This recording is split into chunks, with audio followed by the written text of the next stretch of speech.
சாப்பிட்டீங்களா? வெயிட் பண்றீங்க போல. கொஞ்சம் முன்னெச்சரிக்கையா இருந்திருந்தா நம்ம ஊர்லயாச்சும் இந்த கேஸ் தட்டுப்பாடை கொஞ்சம் கண்ட்ரோல் பண்ணிருக்கலாம். இது 2 பேரும் தான் இதுக்கு காரணம். நம்ம ஸ்டாலின் சார் கேட்டீங்கன்னா அப்படின்பாரு. ஆனா அவரு வீட்டுல ஏதாவது ஒரு ரைடுனா, அவர் வீட்டுல ஏதாவது ஒரு பிரச்சனைனா டெல்லிக்கு பறந்து போயிட்டு வருவாரு. இந்த கேஸ் சிலிண்டர் பிரச்சனைக்கு கொஞ்சம் டெல்லிக்கு பறந்து போயிட்டு வரலாம்ல, கொஞ்சம் பிரயோஜனமா வச்சு இருக்கும்ல. கேஸ் சிலிண்டருக்கு மானியமா 100 ரூபாய் தருவேன்னு சொன்னீங்களே, என்ன ஆச்சு? கரும்புக்கு ஆதார விலையா 4000 ரூபாய் தருவேன்னு சொன்னீங்களே, என்ன ஆச்சு? இந்த ரேஷன்ல சர்க்கரை 1 கிலோ எக்ஸ்ட்ரா தருவேன்னு சொன்னீங்களே, என்ன ஆச்சு? ரேஷன்ல உளுந்தம்பருப்பு கொடுப்பேன்னு சொன்னீங்களே, என்ன ஆச்சு? நான் எத்தனை வாட்டி ரிப்பீட் பண்றதுன்னு எனக்கு தெரியல. நீட்ட ரத்து செய்வோம்னு சொன்னீங்களே, என்ன ஆச்சு? எதெல்லாம் அவரால் செய்ய முடியாதோ அதையெல்லாம் பொய் வாக்குறுதிகளா கொடுத்து ஏமாத்துறது தான் இவருடைய வேலையே.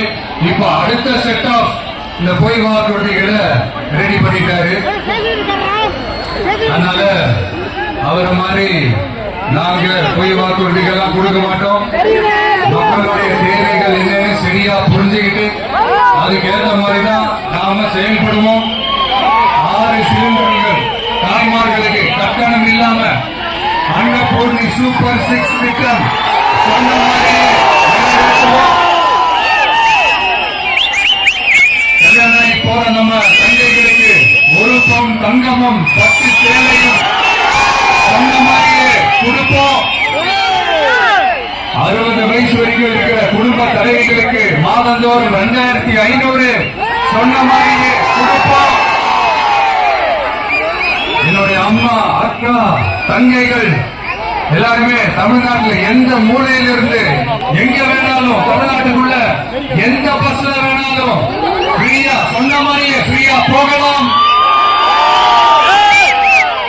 கல்வி, ரேஷன், மருத்துவம், குடிநீர், சாலை வசதி, பஸ் போக்குவரத்து, இந்த மாதிரி அடிப்படை விஷயங்கள்ல தான் எங்களுடைய முதல் கவனம் இருக்கும்.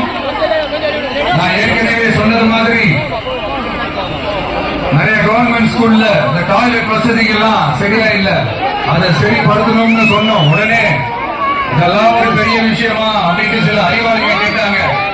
அந்த அடிப்படை வசதிகள் இல்லாததுனாலதான் ஒரு 12th ஸ்டாண்டர்ட் படிக்கிற பொண்ணு ஒரு அவசரத்துக்கு ஒரு காட்டு பக்கம் ஒதுங்கினாங்க. என்னாச்சு? இந்த உலகத்தை விட்டே போயிட்டாங்க. அதுக்கு என்ன காரணம்? இந்த மாதிரி அடிப்படை வசதிகள் இல்லாததான் காரணம். அதனால என்னுடைய தாய்மார்களே, உங்களுக்கு பாதுகாப்பு இல்லாத இந்த அடிப்படை வசதிகள் கூட செஞ்சு கொடுக்காத இந்த தீய சக்தி திமுக அரசு என்ன பண்ணும்?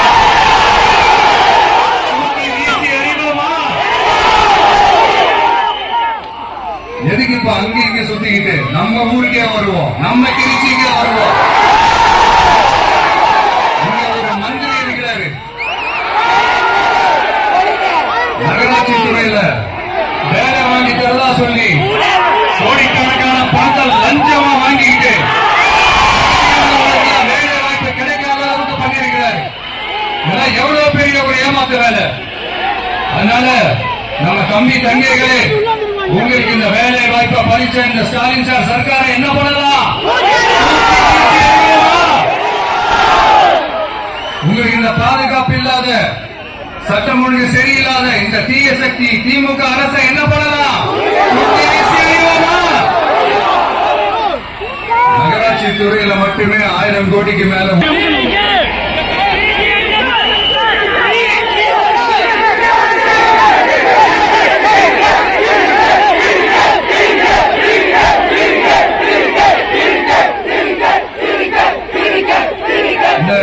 கல்லூரி பேராசிரியர்கள், கல்லூரி உதவி பேராசிரியர்களுக்கு அந்த போஸ்டிங்க்கு 2000 பேருக்கு மேல அந்த வேலை கொடுப்போம்னு சொன்னாங்க. கடைசியில் எத்தனை பேருக்கு கொடுத்தாங்க தெரியுமா? வெறும் 5 பேருக்கு. 2000 எங்க, இந்த 5 எங்க? அதனால இதெல்லாம் வெறும் அறிவிப்புகள் மட்டும்தான். இதுவரை லட்சக்கணக்கான காலி பணியிடங்களை நிரப்புவோம்னு சொன்னாங்க. அதுவும் என்ன ஆச்சுன்னு தெரியல. இதெல்லாம் வெறும் அறிவிப்புகள் மட்டும்தான். இதனால ஒரு யூஸுமே கிடையாது. யூஸ்லெஸ் கவர்மெண்ட் இது. அது மாதிரி 100% ஒரு நியாயமான ஒரு ஆட்சியை நாம கொடுப்போங்க. 100% நீங்க இந்த விஜய நம்பலாங்க. நீங்க நம்புறீங்கன்னு எனக்கு தெரியும். அதனாலதான் என்னுடைய சொந்த பந்தங்களாகிய உங்ககிட்ட எனக்கு அந்த உரிமை இருக்கு. எனக்கு ஒரு வாய்ப்பு கொடுங்க, எனக்கு ஒரு சான்ஸ் கொடுங்க.